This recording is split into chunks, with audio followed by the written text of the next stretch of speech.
오늘은 특별히 헌금과 관련한 11조에 대한 말씀을 여러분과 나누려고 합니다. 11조에 대한 견해, 이 교인들마다 참 견해의 차가 많다고 볼 수 있겠죠. 어떤 분은 11조는 구약의 명령이고 신약 시대에는 안 해도 됩니다, 이렇게 주장하는 분이 있습니다. 반대로 어떤 분은 비록 신약에서 예수님이 직접 가르친 그 가르침은 드물기는 하지만 예수님도 11조에 대해서 인정하셨으니까 11조는 해야 됩니다, 그렇게 말을 하기도 합니다. 또 어떤 분은 11조를 하되 10분의 1이라는 그 문자 그 자체에 얽매이지 말고 각자의 양심을 따라 최선을 다해 헌금하면 되는 것입니다, 나름 타협안을 내놓기도 합니다. 11조에 대한 궁금증도 많은 것 같아요. 어떤 분은요, 예전에 저한테 이런 질문을 하더군요. 목사님, 11조를 하는데 세전으로 해야 됩니까? 세후로 해야 합니까? 그때 제가 적절한 답을 드렸는데 아마 오늘 설교 말미에 여러분이 그 답도 이해하실 겁니다. 또 어떤 분은요, 이 11조는 꼭 출석하는 교회에 그것을 드려야만 합니까? 이렇게 묻는 경우도 있습니다. 자, 그런데 11조에 대한 우리의 입장도 좋고요. 또 우리가 여러 가지 궁금증도 가지는 것 다 중요하지만 과연 11조에 대해서 성경은 뭐라고 말씀하시는가? 그 성경적 기준을 우리가 분명히 이해하는 것 참 귀한 일일 겁니다. 하나님께 드리는 모든 헌금은 그냥 막 하는 것이 아니거든요. 특히 11조 같은 경우는 하나님께서 그 정신이 중요하다, 마음이 중요하다 말씀하셨기 때문에 오늘 우리가 이것을 좀 들여다보기를 원합니다.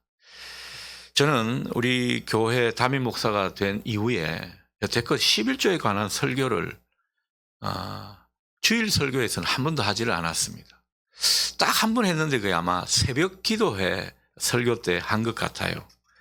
왜 그렇게 이 설교를 안 했을까 생각해 보면 어릴 때 그 안 좋은 기억이 있어서 그런 것 같습니다. 제 어릴 때 제가 많이 비판했던 목사님들은 허구날 헌금을 강요하는 그런 설교를 하셨거든요. 그래서 제가 이 11조에 대한 설교가 자칫 헌금 강요하는 목사로 비칠까 봐 그게 좀 저한테는 좀 두려웠던 것 같습니다. 그런 오해가 싫었던 것 아닌가 생각합니다. 헌금은 강요해서 되는 것이 아니고 자원하는 마음으로 은혜를 따라 해야 되는 것이기 때문이죠. 어떤 분은 11조를 잘 하기는 하는데 의무감으로 하는 분이 있습니다. 마치 세금을 내듯 그렇게 하시는 분이 있는데 11조는 이렇게 기계적으로 의무감으로 할 일도 아니라고 봅니다. 여러분, 11조 안 한다고 하나님 벌 주실까요? 벌 주시지 않을까요? 벌 주시지 않습니다. 성도가 받을 은혜를 못 받는 것도 아니라고 볼 수 있습니다. 어떤 목사님은 11조 안 하면 그것은 하나님께 범죄하는 일이라고 얼마나 겁박하고 또 이 마음의 자책감을 불러일으킨지 모르는데 여러분, 그것은 성경적인 기준으로 보면 그것도 아닙니다. 다 율법적인 사고라고 볼 수 있겠습니다. 여러분, 하나님은 물질을 밝히시거나 강요하시는 그런 분이 아닙니다. 하나님은 우리에게 헌금을 받는 그 모든 것에 즐거워하시긴 하지만은 어디까지나 그것에 자유를 주셨습니다. 기꺼이 우리가 양심대로 믿음대로 하기를 바라시는 것이죠. 다만 하나님은 우리가 11조에 담긴 그 의미를, 그 정신을 제대로 알기를 바라시는 그런 마음은 분명히 있는 것 같습니다. 제가 오늘 이 설교를 벌써부터 준비를 했지만은 왠지 자신이 없었습니다. 아까 말씀드린 대로 그런 오해, 불필요한 오해를 살까봐. 그러나 하나님께서 또 이것은 가르칠 건 가르쳐야 된다고 또 마음을 주셨기 때문에 오늘 제가 담대하게 이 11조에 관한 말씀을 여러분과 나누려 합니다. 그러니 여러분, 기존의 편견, 기존의 선입견 다 내려놓으시고 진짜 말씀이 우리에게 무엇을 가르치는지 그 중심을 잘 보실 수 있기를 바랍니다. 하나님은 우리가 자원하는 마음, 기쁜 마음으로 하나님께 드리는 가운데 더욱 복 있는 인생이 되기를 바라시는 것, 그 하나님의 마음을 우리가 이해하면서 오늘 말씀을 함께 나누면 좋겠습니다. 자, 먼저 11조에 대해서 구약 성경은 어떻게 말씀하고 있는가? 여러분, 구약에서 처음으로 11조를 언급하는 곳이 어딘지 아십니까? 아시는 분 한번 이야기해 보실까요? 네? 말라기 그러는데 맞습니다. 아브라함이죠. 창세기 14장에 11조에 대한 언급은 처음 나옵니다. 아브라함이 조카 롯을 구하려고 전쟁에 나가게 되죠. 정말 힘든 전쟁이었습니다. 자기가 데리고 간 가시는 316명 밖에 되지 않았거든요.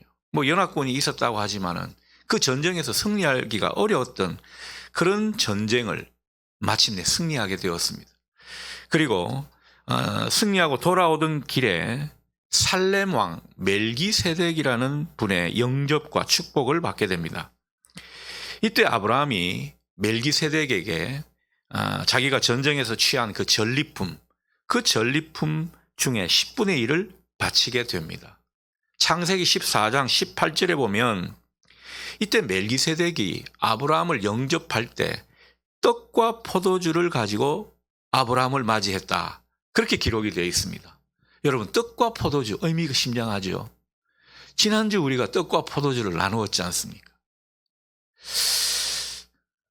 그러니까 이 떡과 포도주를 가지고 하나님께 함께 예배하려 한 것입니다. 아니나 다를까 성경은 이 멜기세덱이 어떤 사람이냐 말해주고 있는데 지극히 높으신 하나님의 제사장이라고 전해주고 있습니다. 그래서 창세기 14장 19절을 보게 되면 이런 것을 그려볼 수 있죠. 아브라함과 함께 멜기세덱이 예배를 드리고 그리고 아브라함을 위해 기도하고 축복해주는 그런 장면을 보게 됩니다. 그리고 하나님의 뜻을 선포하는 그런 장면도 우리가 그려볼 수가 있습니다. 그 가운데 아브라함이 11조를 드리게 된 겁니다. 그러나 이것은 어디까지나 강요가 아니었습니다. 자발적인 것이었습니다. 적은 숫자로 전쟁을 승리케 하신 그 하나님, 그 하나님의 능력과 인도하심을 생각하니까 아브라함이 감사가 일어난 거죠. 감격하게 된 것입니다. 그래서 그 예물을 드린 것이죠. 지극히 높으신 하나님, 이 하나님의 절대 주권, 그리고 그 주권이 자기를 향하고 있다는 그런 신앙 고백으로 이 11조를 드리게 된 것입니다. 자, 모세의 율법에서 특히 11조를 많이 언급하고 있습니다.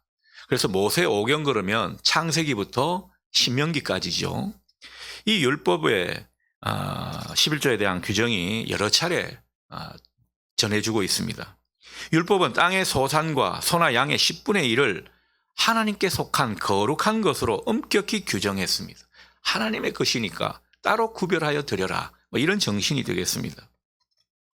여러분, 제사법, 예배에 관한 규례가 많이 나오는 모세 오경이 어디입니까? 제사, 예배에 관해서 특히 많은 말씀을 하는 성경이 어디냐라는 거죠.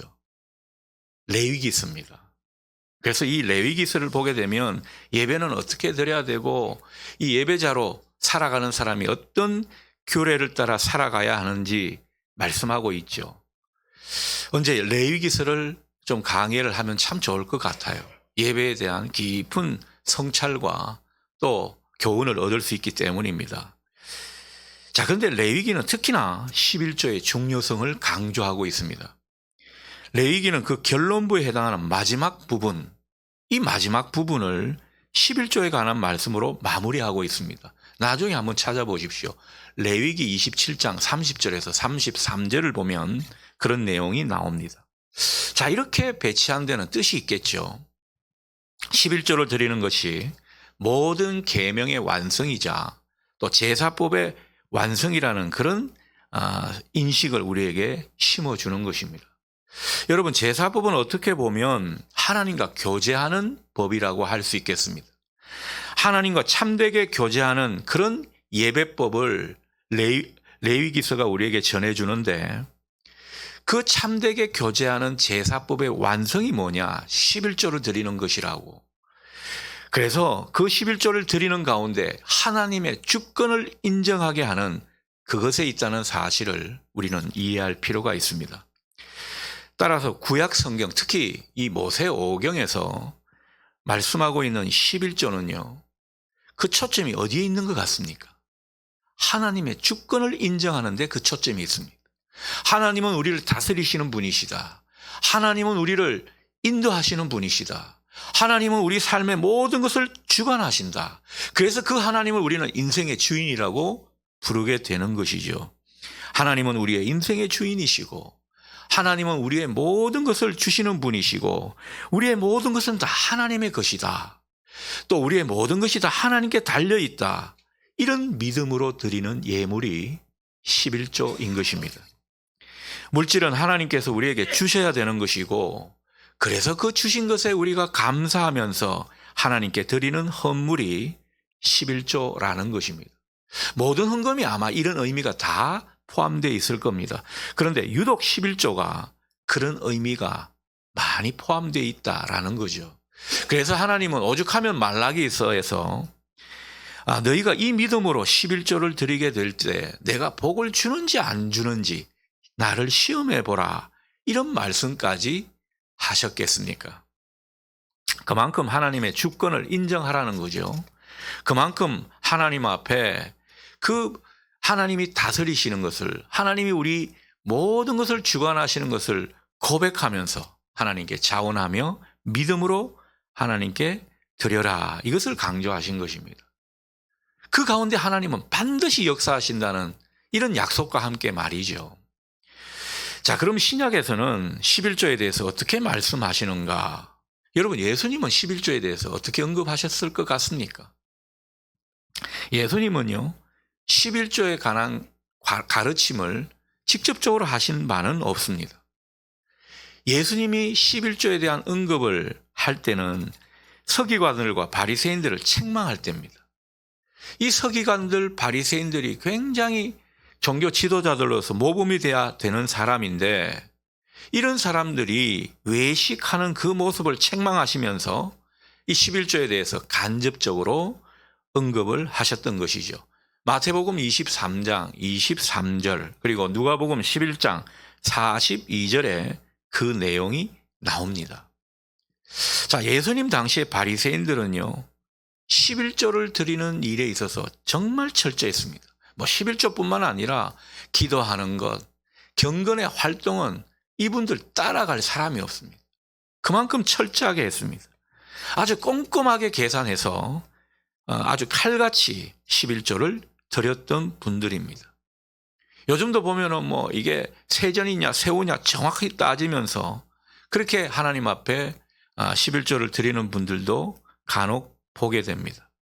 자, 다 좋은데 이렇게 정확하게 드리고자 하는 사람들 중에는 은연중에 자기를 드러내고 과시하는 이런 경향이 나타날 수 있다라는 거죠.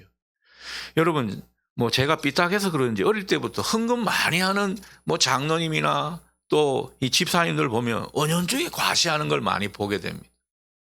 그래서 저래서는 안 되는데 어릴 때부터 그런 마음을 가졌습니다. 바리새인들이 그랬다라는 거죠.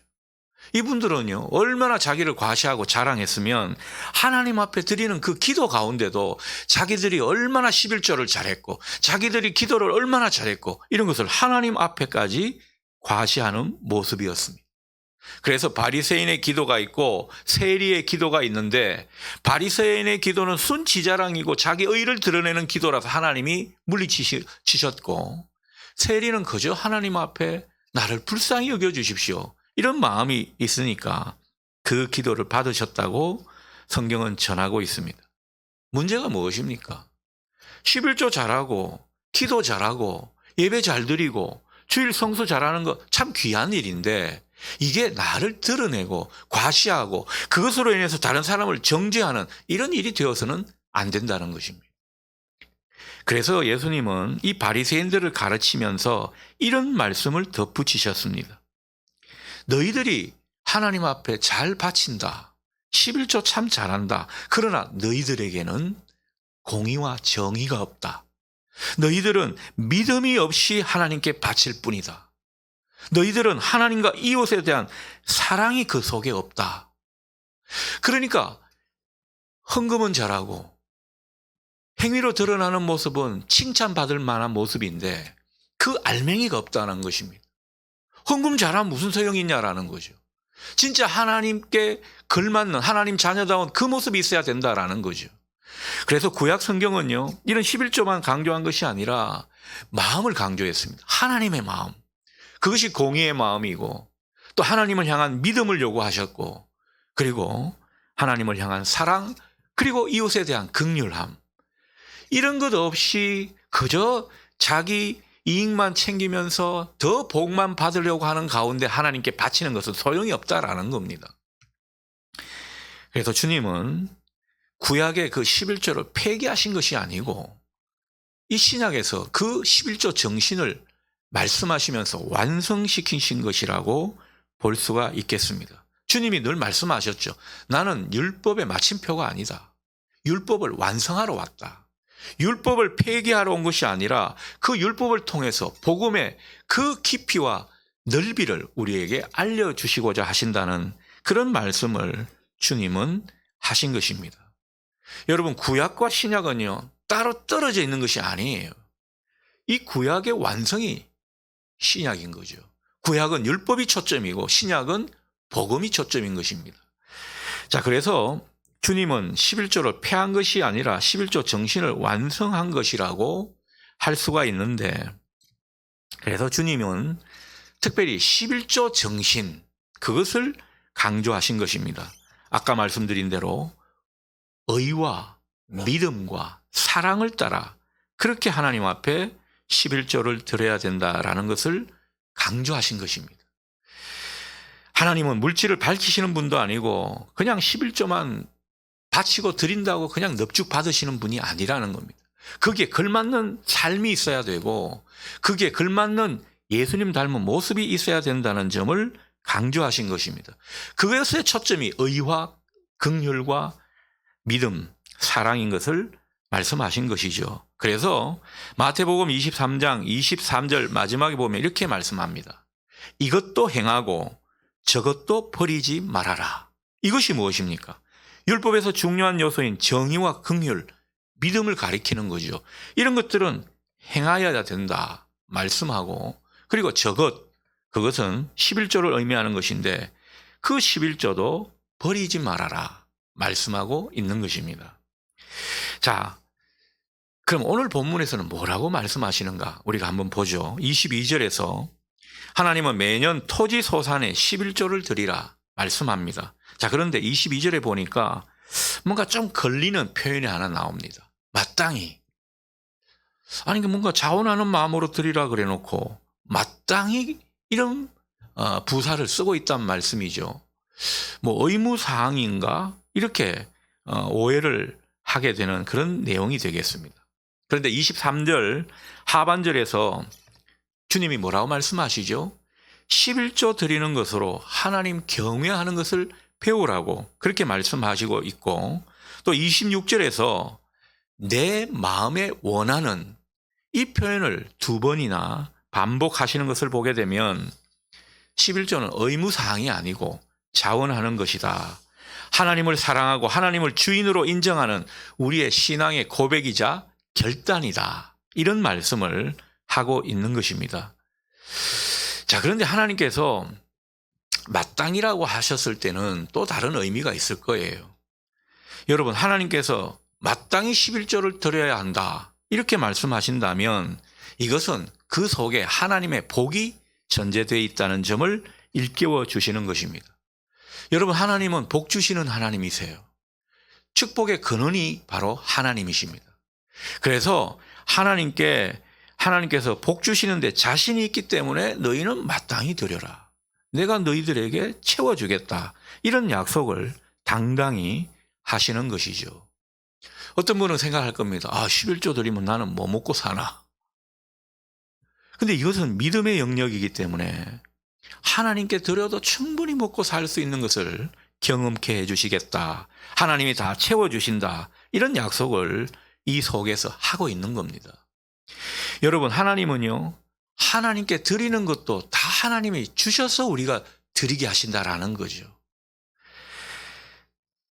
신앙과 또 뭐 여러 가지 차원에서 하나님 앞에 우리가 11조를 드리고 헌금을 하는 것, 이거 따지고 보면요, 다 하나님께서 주셔서 하게 되는 것입니다.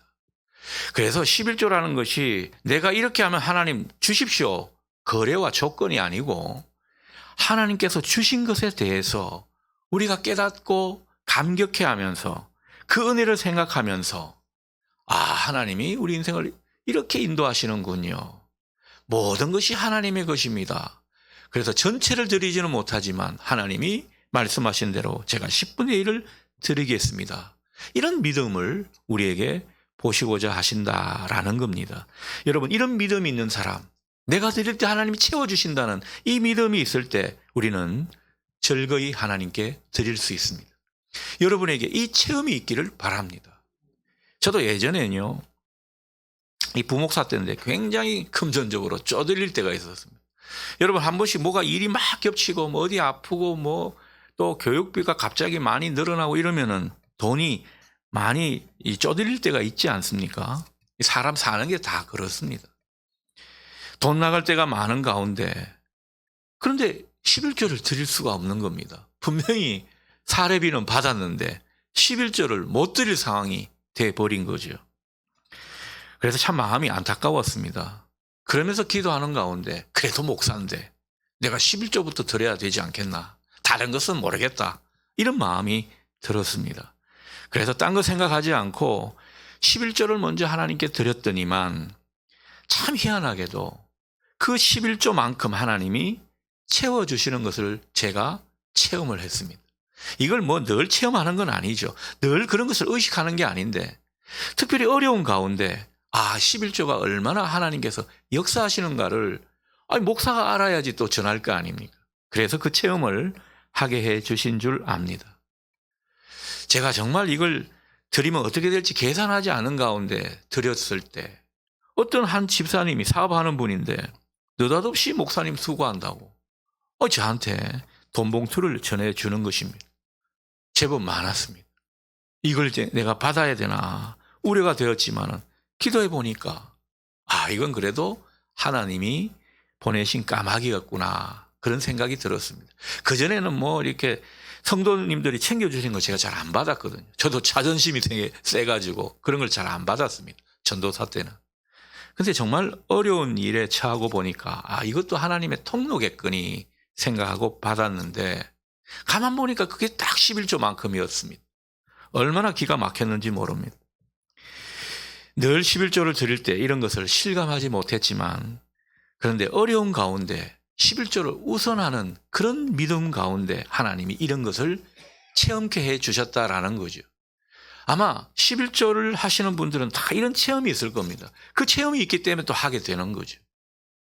우리 모두에게 이런 체험이 더욱 있기를 바랍니다. 하나님께 드리는 헌금의 원리는 다른 게 아닙니다.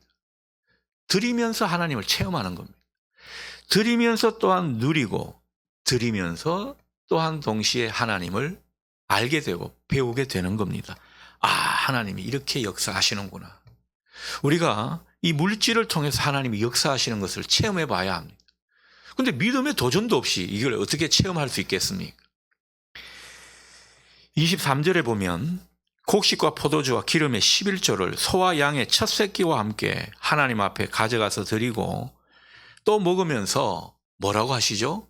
하나님 경외하는 것을 배우라. 여러분, 우리가 하나님 경외하는 것도요, 원래부터가 아는 게 아닙니다. 이렇게 하면 되지 저렇게 하면 되지가 아니죠. 하나님의 말씀대로 해보다가 하나님을 배우게 되는 겁니다. 하나님을 참되게 사랑하고 경외하는 것을 배우게 된다라는 거죠. 주님께 드리는 것은요, 우리의 소유가 뭐 빼앗기고 손해나는 그런 것이 아니라는 것입니다. 우리는 하나님께 물질을 드리면서 하나님을 경외하는 그 태도를 배우게 되고요, 하나님의 살아계심을 무엇보다 경험하게 될 줄 믿습니다. 여러분, 이 경험이 때로는 신앙에 있어서 중요한 미천이 되는 겁니다. 또한 우리의 재산이나 소유, 물질에 대해서 하나님께서 얼마나 부으시고 채워주시는가, 때로는 우리는 그런 체험이 필요하다는 거죠. 이런 체험을 하게 되면 아주 능력 있게 주의 일을 하게 되고 또 하나님에 대한 기대와 소원이 더 많아지게 되는 것이죠. 아무튼 하나님은 우리에게 이런 믿음과 하나님을 아는 지식으로 그렇게 헌금하기를 바라시는 것입니다. 그럴 때 어떤 식으로든 하나님께서 당신의 그 오묘한 손길을 체험하게 해 주실 줄 믿습니다. 우리는 믿음의 지평이 점점 넓어져야 합니다. 오늘 주님은 이 물질에 대한 헌신에 대한 믿음을 우리에게 가지기를 소원하시는 것입니다. 자, 그런데 하나님은 예물을 드릴 때 기업이 없는 레위인을 기억하라고 말씀하십니다. 27절을 볼까요? 내 성읍에 거주하는 레위인은 너희 중에 분깃이나 기업이 없는 자이니 또한 저버리지 말지니라. 이 말씀을 분명히 하고 계십니다. 이 당시 하나님 백성들이 바치는 11조, 그 11조가 어떻게 사용되었는가, 제일 첫 번째 사용처가 바로 여기에서 확인이 되는 겁니다. 11조를 어떻게 사용했는가? 레위인과 제사장들의 몫으로 하나님은 주셨다라는 거죠. 사람들은 하나님께 바치고 하나님은 그것을 그 하나님 나라 일을 전적으로 감당하는 사람들에게 선물로 주셨다라는 거죠. 오늘날도 마찬가지입니다. 그래서 이 하나님의 일을 전적으로 감당하는 그런 목회자들에게 주는 월급이라 하지 않고 뭐라고 표현합니까? 사렙이라고 하는 거죠. 그래서 우리는 감사의 선물을 받았다고 믿고 하는 것입니다. 그래서 이 목회자들은요, 전적으로 주님의 일을 하는 사람들은 하나님이 그 교회에서 정해 주신 대로 그냥 따를 뿐입니다. 여러분, 목회자들이 노동조합을 만들어 가지고 임금 투쟁하는 거 봤습니까? 월급이면 그렇게 할 수도 있습니다. 그런데 이것은 월급이 아닙니다. 하나님이 주신 선물이라는 거죠. 그래서 감사함으로 받고 또 그것을 통해서 더욱더 하나님의 일에 전적으로 헌신하게 되는 것입니다. 오늘 27절을 보게 되면 저버리지 말라, 그렇게 말씀을 하고 계시죠. 그 하나님의 일을 하고 하나님께서 레위인들에게는 재산을 허락하지 않으셨습니다. 분배를 하지 않으셨거든요. 그래서 다른 지파들에게 다 땅을 분배했는데 이 레위 지파에게는 분배를 하지 않았습니다. 전적으로 하나님만 믿고 의지하라고, 그리고 그 가운데 하나님 주시는 것을 가지고 힘있게 하나님 나라 일에 전무하라고 하나님은 재산을 주지 않았습니다. 그래서 대부분의 목회자들은요, 재산이 없습니다. 그래서 재산 신고할 게 없습니다. 왜 그렇게 하셨습니까? 전적으로 하나님만 의지하라고, 하나님만 의지하고 하나님 나라 일을 책임있게 감당하라고 그렇게 하신 것입니다. 대신 나머지 분들에게, 성도들에게 그 부양할 책임이 있다 말씀하시는 겁니다. 하나님이 이들에 대해서 특별히 재산이나 분깃을 주시지 않았기 때문이죠.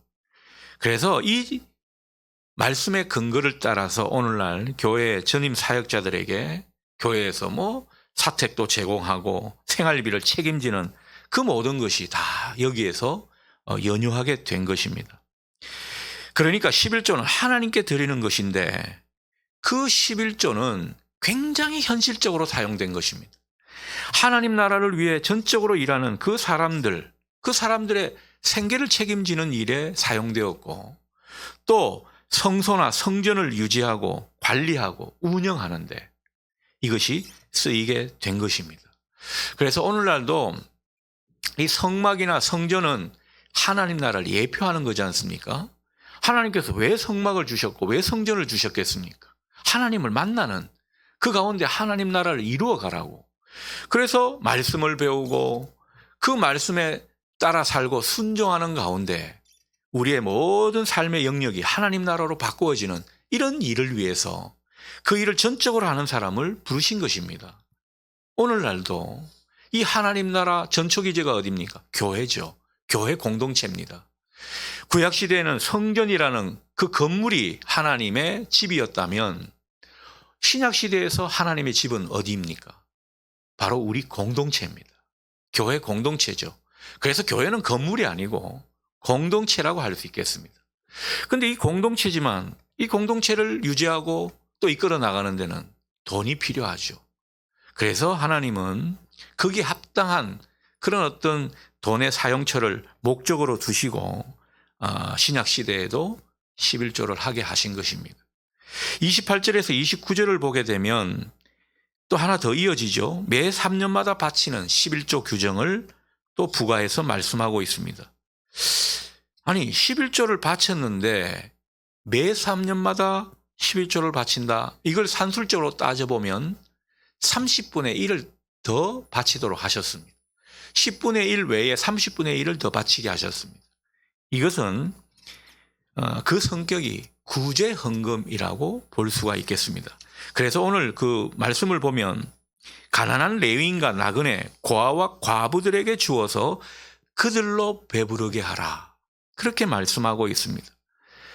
그러니까 이 10분의 1은 우리가 받은 소득의 10분의 1은 11조로 바치고 또 30분의 1은 구제헌금으로 사용하라고 말씀하고 있는 겁니다.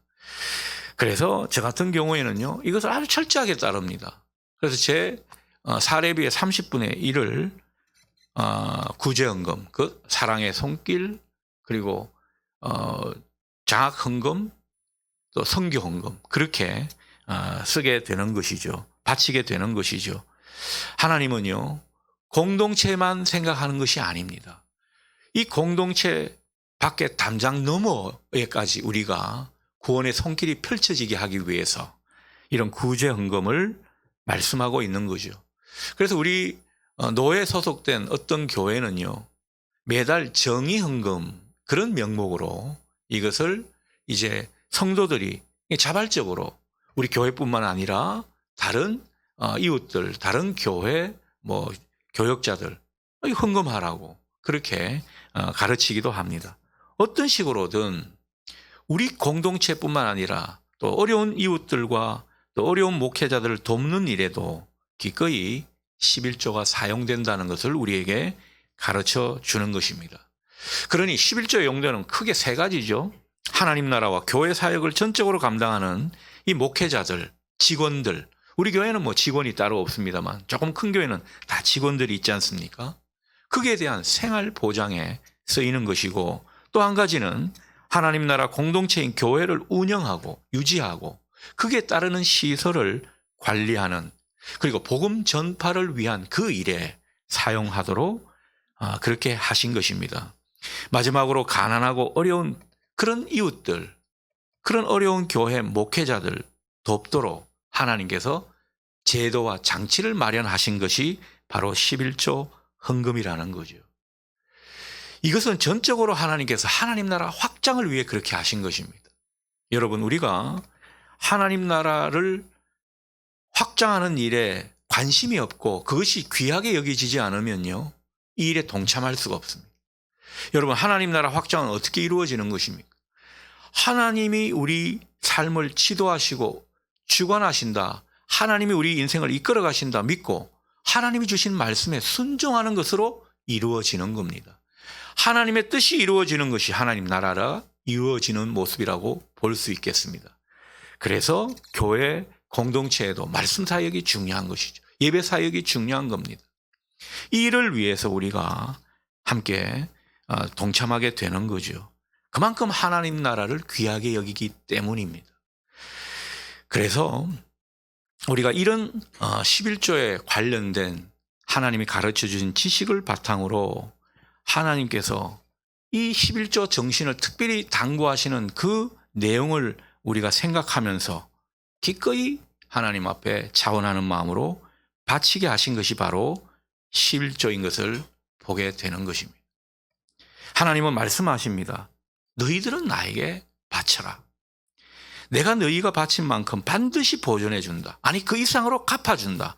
오늘 그 약속을 우리에게 하시는 것입니다.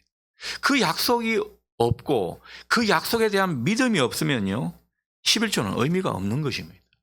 하나님은 그래서 어디까지나 믿음으로 하기를 바라시고 하나님을 경외하는 법을 배우는 가운데 기쁨으로 이것을 드리기를 원하시는 것이죠. 그 가운데 하나님의 복과 은혜가 풍성히 채워지는 그런 체험을 하기를 바라신다라는 겁니다. 그 하나님의 약속이 마지막에 우리에게 소개되고 있죠. 28절 하반절입니다. 그리하면 내 하나님 여호와께서 내 손으로 하는 범사에 내게 복을 주시리라. 여러분 아멘 하실 수 있겠습니까? 하나님께서 드릴 것을 주시고 쓸 것을 주시고 이 모든 것을 부탁하시는 줄 믿습니다. 구약의 백성들은요 11조를 지금의 세금처럼 의무적으로 드렸습니다. 뭐 마땅히 드려야 되니까 드리는 거다. 율법을 지켜야 되니까 드리는 거다. 그래서 이들은요 11조 정신을 놓치고 말았습니다. 하나님의 마음을 놓치고 말았다라는 거죠. 신약에서는 복음을 받은 사람답게 하나님은 이것을 자유로 주셨습니다. 그래서 성령의 감동을 따라 이 모든 것을 의무가 아니라 감사와 감격으로 참여하기를 바라시는 것입니다. 그래서 하나님은 그런 사람에게 하나님은 반드시 복 주시고 채워주시고 그리고 더욱 하나님께서 다스려 주신다는 것을 확신시켜 주는 것이 바로 11조 정신에 나타나는 하나님의 마음인 것입니다. 여러분 교회 운영은요 현실입니다. 누군가는 뭐 다 하겠지. 아닙니다. 목회자가 오로지 말씀과 복음사에게 전념하고 또 하나님의 사랑이 하나님의 긍휼이 이 교회 담장을 넘어 이웃으로 향하게 하려면 물질이 필요한 것입니다. 그래서 하나님은 그 현실을 잘 아시기 때문에 이 11조를 우리에게 부탁하신 것이죠. 교회 공동체에 주어진 현실을 누구보다도 하나님은 잘 알고 계십니다. 근데 하나님께서 이 일에 책임을 주신 분들이 있는데 그분들이 바로 항전직입니다. 하나님께서 주의 종으로 세우신 분들에겐 특별히 이런 책임의식을 주셨습니다. 그래서 이 일에 이 교회 공동체가 차질 없이 복음을 확장시키고 하나님 나라를 이루어가는 일이 차질이 없도록 하기 위해서 하나님은 또 종들을 세우신 것이죠. 하나님께서는 우리에게 이 물질에 대한 헌신을 오늘 일깨워 주시는 것입니다. 감리교 창시자인 존 웨슬리는 이렇게 말합니다. 주머니가 회개하지 않는 사람은 그 회개를 믿을 수가 없다. 여러분, 우리 주머니가 회개해야 된다는 건 뭘 뜻합니까?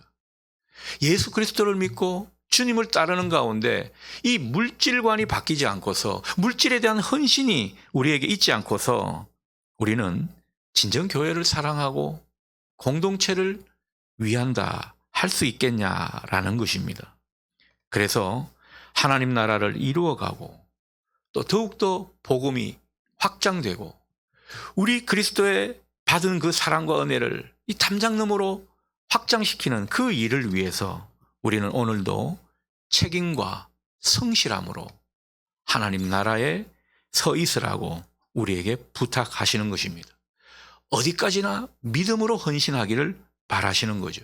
여러분, 믿음으로 드린다면 걱정하지 마십시오.